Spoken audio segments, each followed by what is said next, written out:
Di sini dijelaskan oleh Al-Imam Al-Ghazali bagaimana cara memandang dunia ini. Bismillahirrahmanirrahim. Wa ma'a hadza, meskipun demikian kata beliau, dunia begitu membahayakan bagi hamba-hamba Allah, terutama bagi orang beriman. Berbahaya sekali sehingga ketika orang cinta dunia menjadikan dia ini melakukan segala kesalahan. Dunia mazra'atul lil akhirah. Dunia tetap sebagai ladang atau sawahnya akhirat. Jadi kata beliau, meskipun demikian, wa ma'a hadza dunya mazra'atul akhirah. Meskipun demikian, dunia itu keadaannya, bahayanya dunia itu tetap dia dunia sebagai ladang atau sawahnya akhirat. Faman akhadha min ad-dunya biqadri ad-darurah liyasta'ina biha 'ala al-akhirah fadunya mazra'atuh. Maka siapa yang mengambil bagian dari dunia ini seukuran hajat dia, yang mana seukuran itu bisa menopang untuk membantu membangun kehidupan akhiratnya, maka itulah dunia yang dimaksud mazra'atul akhirah, menjadi ladang untuk dia. Maksudnya gimana? Orang yang dunianya dijadikan sebagai tanaman untuk akhirat, maka nanti ketika di akhirat dia akan memanen daripada hasil tanamannya. Begitu pula orang yang dia ini memiliki dunia tetapi tidak dijadikan sebagai mazra'ah, sebagai tanaman untuk membangun akhiratnya, berarti dunia tidak menjadikan ladang atau sawah untuk dia, karena dia tidak menanam. Di pada intinya orang itu boleh-boleh saja mengambil dunia seukuran sekiranya dia butuh kepada dunia tersebut, plus ditambah untuk membangun kehidupan akhirat dia. Nah, kalau sudah seperti itu, dunia yang diambil itu untuk membangun kehidupan akhirat, barulah dunia itu menjadi keuntungan untuk dia, mazra'ah, ladang atau sawah yang nanti dia bisa memanennya di akhirat nanti. Sedangkan kata beliau, wa man arada dunya liyatana'ama biha fadunya muhlikatuh. Sedangkan orang yang menginginkan dunia supaya dia bisa berlezat-lezat saja, bernikmat-nikmat semata, maka dunia itu justru akan menghancurkan dia. Tidak ada tujuan dunianya itu kecuali hanya untuk bernikmat-nikmat saja, untuk bersenang-senang saja, berboya-boya saja. Tidak ada dikirimkan untuk membangun akhirat, tidak ada digunakan untuk akhirat. Rumah dibuat mahal-mahal, diusahakan habis-habisan, tapi sedikit pun rumahnya tidak ada dikaitkan untuk agama, tidak ada kaitan untuk akhirat dia. Kendaraan pegang banyak, tapi sedikit pun tidak ada fungsinya untuk agama, itu tidak ada. Fungsinya untuk akhirat tidak ada. Ini berarti orang mencari dunia yang dunianya itu menghancurkan dia. Apa sajalah yang kita miliki, baik kendaraan, baik pakaian, baik bahkan kedudukan juga. Orang punya kedudukan, punya otoritas, kepemimpinan. Sebenarnya dengan kepemimpinan, kekuasaan dunia yang diberikan oleh Allah pada dia, mampu untuk membangun akhirat dengan kemampuan yang dia miliki, yang diberikan kepada dia, tapi tidak digunakan, ya sudah, berarti ini justru akan mencelakakan dia. Celakanya bagaimana? Ya tentu lebih-lebih lagi bagi orang yang diberikan duniawi dalam urusan kedudukan, kepemimpinan. Itu lebih berbahaya. Sebab apa? Resikonya bukan hanya sebatas untuk diri dia, dia akan dituntut nanti diminta pertanggungjawaban atas kepemimpinan dia. Siapa yang merasa dizolimi, siapa merasa yang haknya dikurangi, nanti akan menuntut di akhirat. Kalau dia punya harta dan digunakan untuk akhirat, itu paling mentok ya, resikonya untuk dia sendiri itu. Kaitannya, tuntutannya hanya pertanggungjawaban urusan dia pribadi. Tapi kalau sudah berkaitan dengan orang banyak, keduniawian, contohnya kekuasaan, kepemimpinan, itu ada keterkaitan dengan orang lain, maka itu bisa menjadi bumerang untuk dia. Kalau tidak digunakan dengan sebaiknya, digunakan untuk membangun kehidupan akhirat. Kalau ba'duhum, sebagian ulama memandang bahwasanya mereka sebagian mengatakan thalabul kasbi, usaha mencari penghasilan, mencari rezeki lah, mencari rezeki lazimun yang wajib, wa huwa arba'atu anwa'in, ada empat macam mencari rezeki ini, mencari ya usaha penghasilan. Pertama, fardun, yaitu hukumnya fardu. Orang itu hukumnya wajib dia berusaha. Wa huwa yani kasbu aqallil kifayah li nafsihi wa 'iyalihi wa dinihi. Bagaimana itu ketentuan orang itu dikatakan wajib dia berusaha sekiranya mencukupi untuk keperluan dirinya, orang yang ditanggungnya, dan keperluan untuk agama dia. Nah, itu hukumnya wajib itu. Contoh, makan yang sekiranya makan itu bisa menegakkan tulang punggung dia, bisa sholat. Kalau tidak makan, dia tumbang, tidak bisa sholat. Maka mencari makan, usaha, kerja untuk mendapatkan dunia berupa makan itu hukumnya jadi fardu itu. Karena untuk melangsungkan ketaatan dia pada Allah, untuk melangsungkan hidup dia. Bukan hanya itu dia, bahkan orang yang ditanggungnya. Nah, anak, istri itu bagian daripada kewajiban dia. Maka ukuran yang minimal mencukupi kebutuhan dirinya dan orang yang wajib ditanggungnya, hukumnya wajib kata para ulama. Ini usaha yang pertama, mencari rezeki, bagian yang pertama hukumnya wajib. Ini semua orang kena ini, harus melakukan. Kalau tidak berarti berdosa. Kalau tidak berdosa. Itu fardun, hukumnya fardu, wajib berarti. Setiap orang berusaha untuk mencukupi kebutuhan dirinya, anak istrinya, orang ditanggungnya, dan agamanya. Agamanya juga, sudah punya apa-apa, mana mau pakai pakaian menutup aurat, mana dia mau mencukupi kebutuhan yang harus dilakukan yang berkaitan dengan ibadah. Contohnya puasa. Puasa kan ada sahur, ada berbuka. Kalau tidak berusaha cari makan untuk sahur dan buka, gimana dia bisa melangsungkan menunaikan perintah Allah berupa kewajiban berpuasa? Maka yang berkaitan semacam ini hukumnya fardu. Ini yang pertama. Yang kedua, usaha mencari rezeki yang tingkatan yang kedua itu mustahabun. Level yang pertama ini harus, kalau tidak dikerjakan berdosa. Yang kedua ini hukumnya mustahabun, yaitu disunnahkan. Ini disunnahkan, Bapak Ibu. Apa itu? Mencari rezeki yang seperti apa yang disunnahkan? Wa huwa zaidu ala dzalik, melebihi daripada batas minimal. Nah, dia berusaha melebihi daripada kecukupan dia. Kecukupan dia hanya mungkin sekian persen, hanya 50, tetapi dia berusaha lebih dari itu. Berarti lebih dari kebutuhan yang wajib untuk dirinya, keluarganya, agamanya. Dia berusaha lebih daripada itu. Nah, ini hukumnya sunnah kapan itu? Liwasi bihi faqiran aw yasila bihi rahiman. Kalau tujuan dia melebihkan usaha dari yang wajib itu, tujuannya untuk bisa membantu orang miskin. Tujuannya untuk bisa mempererat tali persaudaraan dia dengan keluarganya. Nah, jadi dia berusaha lebih dari kebutuhan untuk diri dan keluarganya, melebihi dari yang diwajibkan. Tujuannya untuk apa? Tujuannya untuk bisa membantu saya kerja keras ini, banyak usaha ini, mencari rezeki yang lebih daripada sebenarnya kebutuhan saya lebih daripada ini. Maksudnya sudah mencukupi. Ini usaha saya ini sudah melebihi dari kebutuhan pokok saya, diri saya dan keluarga saya dan agama saya. Tetapi sengaja saya lebihkan, tujuannya bukan hanya untuk diri saya pribadi, tetapi untuk membantu orang lain. Untuk membantu orang lain. Maka ini justru mustahab. Berarti kalau mustahab, semua umat Islam dianjurkan. Kalau yang tadi mau tidak mau wajib, tanpa terkecuali. Kalau ini mustahab, sunnah. Kalau kita ada kemampuan bekerja, mencari penghasilan, sekiranya lebih daripada kebutuhan wajib, kebutuhan pokok kita, yang tujuannya untuk membantu orang lain, membantu tetangga, membantu orang yang tidak mampu. Mungkin ada anaknya mau belajar agama tapi tidak ada biaya, kita bantu dia.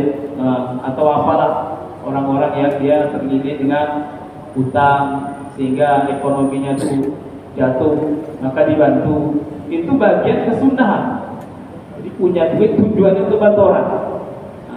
Makanya disinilah yang dimaksud oleh Rasulullah SAW, "Man talaba dunya halalan istighfafan 'alal mas'alah wa sa'yan li ahli wa ta'afufan 'ala jari laqiyallaha yaumal qiyamah wa wajhuhu yaumal qiyamah kal qamari lailatul badr."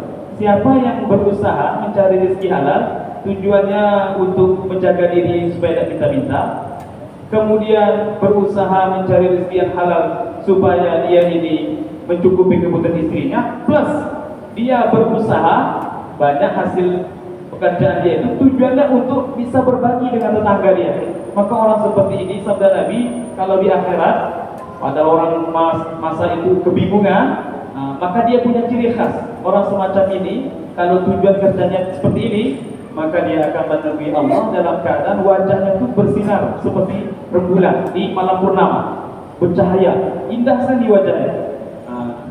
Karena tujuan mencari rezekinya itu bukan hanya untuk kepentingan pribadi, bukan, tapi untuk membantu orang lain. Di sini disebutkan awya sila bihi rahimah. Ada penyebutan secara khusus supaya dengan dia mencari rezeki lebih dari kebutuhannya itu untuk bertambah tali persaudaraan dia. Jadi kadang justru orang itu yang masalah ini yang agak luput dia. Dengan orang lain dia justru peduli, tetapi dengan sanak kerabat kurang peduli. Ini sebenarnya tindakan yang keliru. Justru ketika kita menginfakkan harta yang kita miliki, yang lebih didahulukan orang yang paling terdekat, baru orang lain. Kenapa? Logikanya dulu kiai kita menyampaikan, Kiai Ubaidil Arad, sebab ini kata beliau, ini logika sederhana saja. Kalau kita fokus pada orang lain itu punya keluarga yang mikirkan dia. Tetapi keluarga kita kalau tidak kita pikirkan, siapa yang mikirkan? Kalau bukan kita, karena dia keluarga kita. Kalau kita mikirkan orang lain nih, orang lain itu punya keluarga yang mikirkan dia. Kalau kita tidak memikirkan keluarga kita, siapa lagi? Ya, seperti itu kata beliau. Ini logika sederhana. Maka yang benar itu adalah orang itu seharusnya ketika dia mau berbagi, justru yang didahulukan orang terdekat dia, sehingga semakin baguslah hubungan tali persaudaraan dia.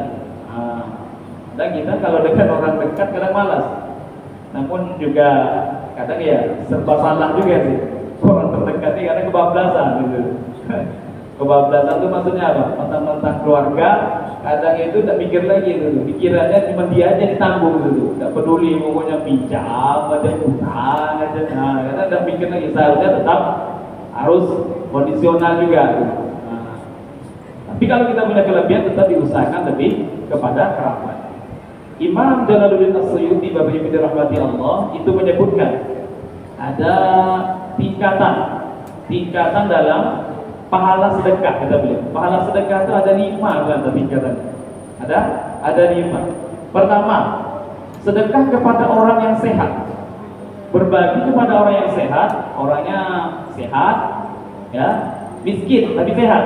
Miskin tapi sehat. Ini pahalanya 10, 1/10. Wahidatun bi asyraf. 1/10. Tapi kalau dia bersedekah kepada orang yang miskin tapi dia juga orang yang diuji dengan mungkin cacat, buta atau kakinya lumpuh, patah dan lain sebagainya, maka wahidatun bi tis'in, 1 dibanding dengan 90 pahala. Kalau tadi 1/10. Kalau yang kepada orang yang kondisinya cacat itu 1/90. Kemudian tingkatan yang ketiga yaitu bersedekah kepada kerabat yang membutuhkan. Kepada kerabat yang membutuhkan 1/900. Jadi 1 sedekah itu dilipat gandakan 900. Jadi yang manja bil hasanati falahu asyru amsalihha itu, 1 kebaikan dibanding 10 itu untuk yang standar, yang orang sehat. Tapi kalau ada kondisi khusus, orangnya sakit, naik jadi 90. Kalau kerabat yang membutuhkan, naik jadi 1 perbuatan sedekah kita dibalas dengan 900. Lanjut yang keempat, yaitu kepada kedua orang tua. Kepada kedua orang tua, kata Imam Jalaluddin As-Suyuti dalam kitab Bughyatul Mustarsyidin itu 1 dibalas dengan 100.000. 100.000 kalau ke orang tua. Terus siapa yang paling tinggi nih? Nomor 5, kan dia 5 itu. Orang sehat, orang cacat, orang miskin yang cacat, kemudian kerabat dekat yang membutuhkan, 4 orang tua, kelima orang alim yang warok. Orang alim yang betul-betul alim, kalau dia bersedekah kepada mereka, orang yang betul-betul terkenal alim, ahli akhirat, maka 1:900.000. 1:900.000. Kalau orang tua tadi 1:100.000. Kalau ini enggak, 1:900.000. Jadi seperti itu. Ada tingkatan, tingkatan kata Imam Jalaluddin As-Suyuti. Kemudian Bapak Ibu dirahmati Allah, di sini beliau sebutkan apa? Wa huwa afdalu min naflil ibadah. Orang yang tadi bekerja lebih daripada kebutuhan pokoknya, dia mencari penghasilan lebih daripada kebutuhan pokoknya yang tujuannya supaya bisa berbagi dengan orang lain, ini adalah lebih utama daripada ibadah sunnah yang kita lakukan sifatnya pribadi. Setelah takluk di masjid sembahyang sunnah 2000 rakaat satu hari, dibanding orang yang tadi usaha yang tujuan dia itu kalau memang dia dapat duit tapi bagi realisasikan, bukan hanya niat saja. Nah, dia memang niatnya itu kalau dapat duit lebih daripada kebutuhan yang wajib untuk diri saya dan keluarga saya, makanya akan gunakan membantu orang. Memang direalisasikan kalau dapat. Tapi kalau cuma ngomong kosong, niat untuk membela diri supaya semangat kerja aja biar tidak dianggap orang cinta dunia, ngomong dia seperti itu. Tapi kalau dapat duit tidak direalisasikan, itu tidak dapat itu. Ini memang dia wujudkan betul niat dia. Maka kata Imam Nawawi di sini, ini lebih utama daripada orang itu ibadah sunnah. Mengerjakan ibadah-ibadah sunnah. Apa alasannya? Alasannya kata para ulama bahwasanya al-amalul muta'addi afdalu min al-amalil qasir. Amalan yang sifatnya merembet ke orang banyak lebih utama daripada yang sifatnya pribadi. Kalau kita sembahyang sunnah itu untuk dia sendiri pahalanya. Tapi kalau dia kerja bantu orang, itu untuk dia plus juga untuk orang banyak. Makanya Bapak Ibu dirahmati Allah, siapa yang paling ditakuti setan? Setan tidak takut dengan ahli ibadah. Setan tidak takut dengan ahli ibadah. Setan itu santai aja, ahli ibadah dibiarkan saja. Yang paling ditakuti setan itu adalah para pendakwah agama. Makanya ceritakan itu. Setan di bab Bukhari itu kalau mendengar azan dia akan terpontang-panting ketakutan. Dan walahu murad, dia itu sampai maaf cakap terkentut. Saking ketakutan itu dia kentut sampai azan tidak dengar. Dia akan pergi sejauh-jauh mungkin. Apa hikmahnya? Karena azan ini menyeru orang, mengajak orang pada Allah. Mengajak orang kepada Allah. Sebab apa? Dalam Al-Quran disebutkan wa man ahsanu qawlan mimman da'a ila Allah wa 'amila shalihan wa qala innani minal muslimin. Siapa yang lebih baik perkataannya melebihi orang mengajak kepada agama Allah, mengajak orang pada Allah. Sebab apa? Kalau dengan ibadah setan tidak takut, ya urusan dia sendiri. Tapi kalau yang ahli mengajak kebaikan, ini profesinya berlawanan dengan setan. Lawan dia. Kalau setan profesinya mengajak kepada keburukan, kalau yang orang yang berdakwah mengajak kebaikan, itu justru membawa hidayah dari kegelapan menuju cahaya, dari kesesatan menuju kebenaran. Kalau setan kan kebalikannya, dari kebaikan menuju ke keburukan, dari kebenaran menuju kesesatan. Maka musuh betul ini, musuh betul. Dulu ada seorang kiai dari Jawa Tengah, namanya Almarhum Kiai Haji Mukhlisun. Beliau cerita ini wallahu alam, tapi kita dapatkan riwayat ceritanya dari beliau seperti itu. Ketika setan di atas singgasana itu dia mengirimkan pasukannya untuk mengasuh anak Adam. Maka ketika sudah selesai, lapor masing-masing. Gimana hasil kerja? Wah, saya berhasil bikin orang merampok. Kamu, saya berhasil bikin orang mencuri. Kamu gimana? Saya berhasil bikin orang berzina. Kamu gimana? Macam-macam laporan. Ada satu ini kecil datanya. Nah, agak kecil. Pokoknya beda. Kamu gimana? Maka dia bilang, ini kata kiai itu, saya hari ini berhasil memboyongkan satu santri dari pesantren. Saya berhasil bikin santri berhenti mondok, berhenti belajar agama. Maka kata pimpinan saya itu bilang apa? Semuanya berdiri, tepuk tangan untuk yang satu ini. Dia berhasil. Dia ini punya istimewa. Kenapa? Sebab ketika dia berhasil memboyongkan, memulangkan seorang santri yang belajar ilmu agama, dia khawatir lebih besar daripada orang yang hanya terjerumus kepada maksiatan berupa zina, mencuri. Kalau berzina mencuri untuk dia sendiri. Ini kalau santri ini yang belajar agama ini jadi orang, di belakangnya ribuan hidayah menunggu nih. Sebab dia anak kabur setan, capek-capek bertahun-tahun menjerumuskan orang ini bermaksiat, ya datang ini ahli agama, orang yang mendakwakan, ngajak dia kepada keselamatan. Sia-sia usaha setan. Sia-sia usaha setan. Maka amalan yang berkaitan dengan orang banyak justru lebih utama daripada kaitannya dengan pribadi. Ini contohnya, yaitu berusaha yang tujuannya untuk membantu orang lain. Bekerja lebih dari kebutuhan, tapi tujuannya untuk membantu orang lain. Lebih utama daripada amalan ibadah sunnah. Yang ketiga, tingkatan yang ketiga, wa mubahun, bekerja mencari penghasilan rezeki yang sifatnya hukumnya mubah. Wa huwa yakni kasbuz zaidi ala dzalika litanahumi wa tajammuli, yaitu orang yang berusaha lebih dari itu lagi. Ya, pokoknya mencari dunia itu, mencari rezeki itu lebih daripada yang pertama, kebutuhan pokok, kemudian seperlunya bisa membantu orang, dia lebih lagi daripada itu. Ditumpuk-tumpukkan harta duniawi dia, tujuannya apa? Melebihi daripada kebutuhan yang pertama, yang kedua, tujuannya untuk bisa menikmati. Dengan banyak duit saya bisa beli ini, dengan banyak duit saya bisa makan enak, dengan banyak duit saya bisa bergaya, dengan banyak duit saya bisa ini jalan-jalan keluar negeri, keluar kota, keluar benua gitu.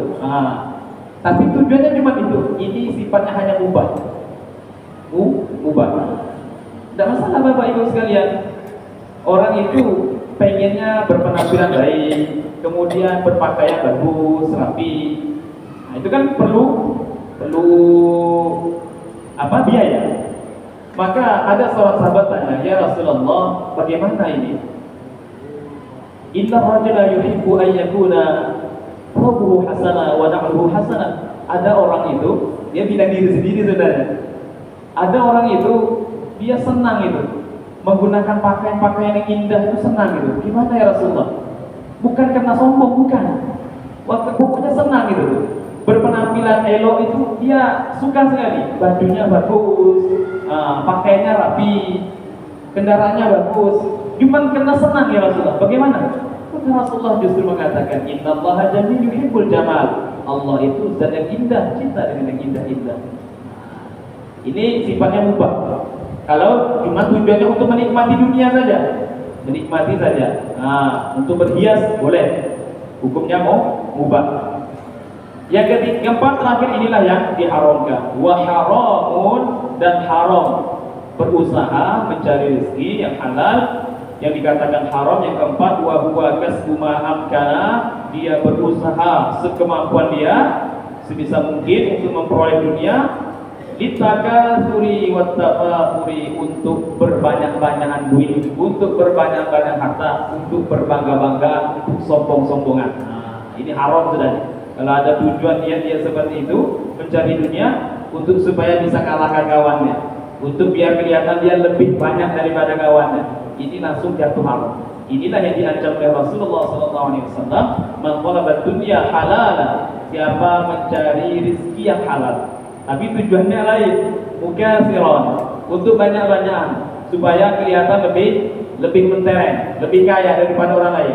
Mufakhiran, supaya bisa bangga daripada kawannya. Muraiyan, biar dilihat orang-orang lain, dia orang kaya. Labi Allah yaumul qiyamah wa huwa 'alaihim ghadban, maka kelak pada hari kiamat berjumpa dengan Allah dalam keadaan Allah murka dengan dia. Haram hukumnya. Jadi empat itu Bapak Ibu dirahmati Allah, tingkatan dalam mencari dunia. Kalau kita pilih daripada uraian para ulama ini, berarti sebenarnya tergantung niat. Tergantung niat. Carilah dunia sebanyak-banyaknya, tapi niatnya bagus, tidak masalah. Carilah dunia, usahalah sebanyak mungkin, tapi tujuannya, niatnya ditata. Kalau niatnya benar, tidak masalah. Tidak masalah. Jangan sampai niatnya salah. Contoh niat salah itu tadi, supaya untuk bangga-banggaan ataupun sampai menggelincirkan dia, melupakan dia kepada akhirat. Ada sebuah syair yang luar biasa, kata dia seperti ini: aku tidak heran sebuah kapal itu mengambang di samudra. Aku tidak heran sebuah kapal itu dia berlayar di tengah lautan yang luas. Tidak heran, masih aman-aman saja. Yang berbahaya itu adalah ketika sebuah kapal kebocoran kemudian masuk air ke dalamnya. Itulah yang paling berbahaya. Maksudnya gimana? Aku tidak heran dan tidak khawatir ada orang bergelimbangan di sekitar dia harta, tetapi gak ada bocor dalam dirinya itu. Dunia itu tidak masuk ke dalam hati dia, cuma di tangannya saja.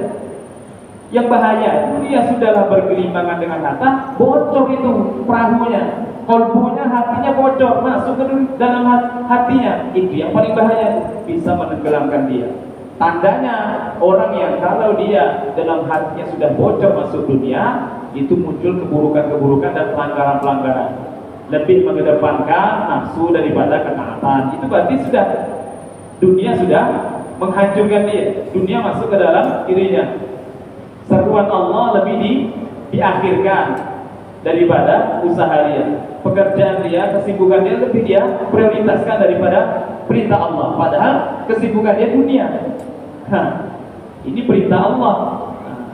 Kemudian dia lalaikan dengan sebab dunia dia itu. Berarti ini dunia lah masuk ke dalam hatinya. Ini ibarat tadi sebuah kapal yang sedang berenang, sedang berada di atas lautan luas, kemudian kapalnya bocor. Kalau ada bocor masuk, lama-lama akhirnya bisa menenggelamkan kapal, akhirnya binasa. Seperti itu juga manusia. Berarti tidak masalah kapal itu berenang di tengah lautan itu.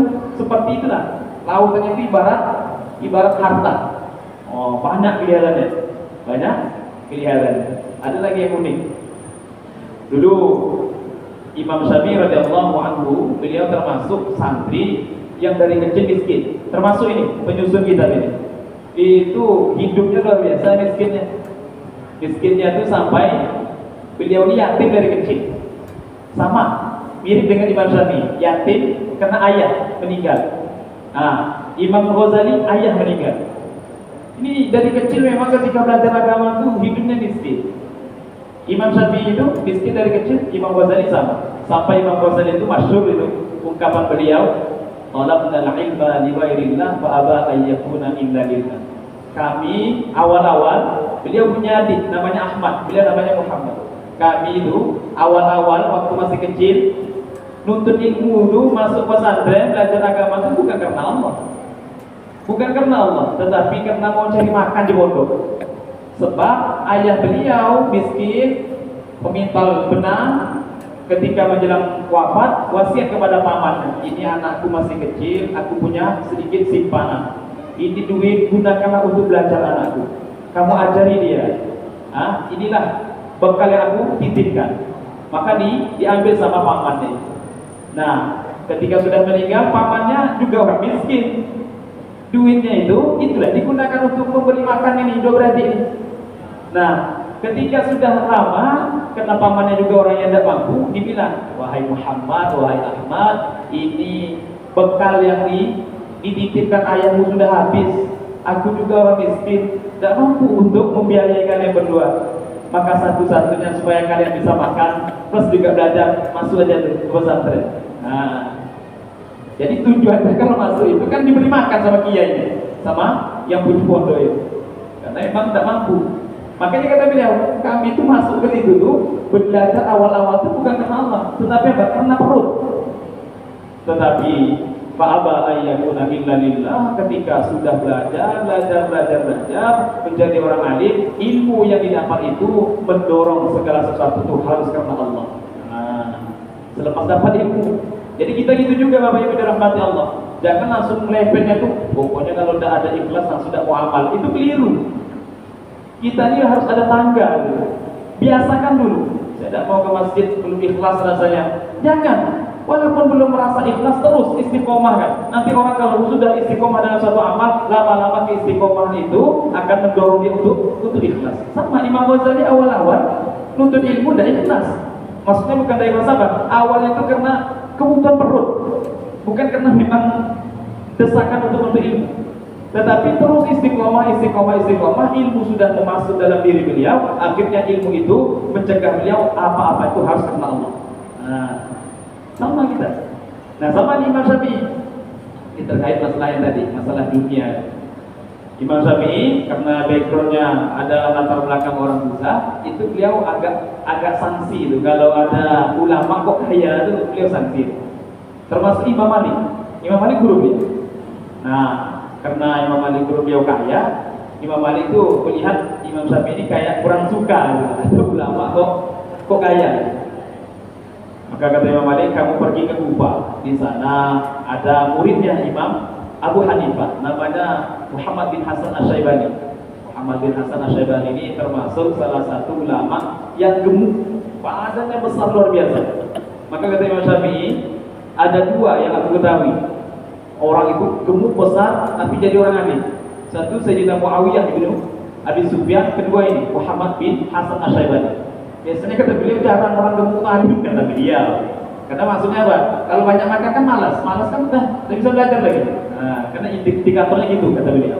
Nah, ini Muhammad bin Hasan Asy-Syaibani ini murid Imam Abu Hanifah ini orangnya besar. Datang ke sana unik, lebih parah lagi, lebih dahsyat lagi. Ketika sampai di ruang tamu, Muhammad bin Hasan Asy-Syaibani murid Imam Abu Hanifah, Imam Syafi'i dah ketemu dengan Imam Abu Hanifah. Jumpa ketemu dengan muridnya. Nah, karena malam itu lahir Imam Syafi'i, malam itu juga wafat Imam Abu Hanifah. 105 Hijriah, 150 Hijriah. Itu Imam Syafi'i lahir, baru lahir, malam itu juga meninggal Imam Abu Hanifah. Maka ada istilah ulama, wafat ulama besar, lahir ulama besar. Maka ada ketemu jumpa muridnya. Itu Muhammad bin Hasan, Imam Muhammad bin Hasan Asy-Syaibani hitung duit di ruang tamu. Pas pula datang Imam Syafi'i, makin geleng-geleng tuh. Aduh, ini ulama kok suka dunia tuh. Maka karena Imam Muhammad bin Hasan Iwani paham, ini mesti anaknya orang disanksi ini. Kok ulama itu hitung duit di meja ruang tamu. Maka kata beliau, kamu heran dengan saya? Kok saya punya duit di sini? Ya, masa ulama seperti itu? Ulama itu harus zuhud itu. Tidak boleh pegang dunia kayak itu. Mencontohkan yang baik itu. Tapi apa analisanya Imam Muhammad bin Hasan kepada Imam Syafi'i? Akhirnya beliau ngaku juga. Kata beliau, ya sudah, duit yang banyak ini saya berikan kepada para preman, orang-orang fasik, biar digunakan untuk mabuk, biar mereka gunakan untuk mencuri, berzina. Kira-kira gimana? Jangan, fatal itu. Kamu aja yang megangnya. Nah, disitulah kata beliau. Jadi memegang dunia itu justru berbahaya kalau kita biarkan orang fasik. Kalau orang fasik jelas digunakan untuk maksiat, untuk mendurhakai Allah. Kalau orang alim, insya Allah kalau memang dia alim yang ahlul akhirat, dia akan gunakan dunia untuk akhirat, untuk membangun agama Allah. Jadi tidak masalah sebenarnya, justru kebalikannya. Berarti kalau orang itu paham dengan tujuannya, orang alim justru bagus kalau dia memiliki dunia.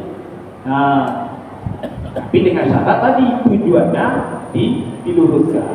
Tapi kalau dia ada lurus tujuannya, ini yang fatal. Nah, nanti ada celah di akhir-akhir. Bagaimana Imam Ghazali mencaci maki atau mencela betul orang-orang yang menjual agama untuk mendapatkan dunia. Nah, ada nanti bagian akhir dia mengatakan seperti itu. Tapi dirahmati Allah, seperti inilah sikap kita terhadap memandang kehidupan dunia, yaitu bagaimana menata hati. Tapi dirahmati Allah Subhanahu wa taala. Kemudian terakhir di sini beliau menyebutkan bahwa ini nuzatun yasiratun min dhahri ilmi taqwa wa hiya bidayatul hidayah fa in jarrabat biha nafsaka wa tawa'atka 'alayha fa 'alayka bi kitab ihya'i ulumuddin li ta'rifa kayfiyatan wusul ila batinit taqwa. Ini kitab bidayatul hidayah ini baru sekelumit sedikit saja. Nah, ini baru zahirnya ilmu taqwa kata beliau. Ini baru permulaan hidayah, maka judulnya Bidayatul Hidayah, permulaan hidayah. Nah, permulaan hidayah. Kalau kamu mau ingin lebih mengetahui lagi bagaimana mengetahui batinnya takwa, hendaklah fa'alaika bi kitab Ihya Ulumuddin, engkau pelajari lagi kitab yang lebih tinggi, yaitu kitab Ihya Ulumuddin. Bapak Ibu dirahmati Allah, mungkin kita sampai di sini kajian kita. Mudah-mudahan diterima Allah Subhanahu wa taala. Kita tutup dengan tasbih kafaratul majlis. Subhanallah wa bihamdihi, subhanallahi wa bihamdika, asyhadu an la ilaha illa anta, astaghfiruka wa atubu ilaik. Amin amin. Bismillahirrahmanirrahim. Alhamdulillahirabbil alamin wassalatu wassalamu ala asyrafil anbiya'i wal mursalin sayyidina wa maulana Muhammadin wa ala alihi wa sahbihi ajma'in. Allahumma anfa'na bima 'allamtana wa 'allimna ma yanfa'una wa zidna 'ilma. Alhamdulillahi ala kulli hal wa na'udzu billahi min ahli nar. Wa sallallahu ala sayyidina Muhammadin nabiyil ummi wa ala alihi wa sahbihi wa baraka wa sallam. Alhamdulillahirabbil alamin. Assalamualaikum warahmatullahi wabarakatuh.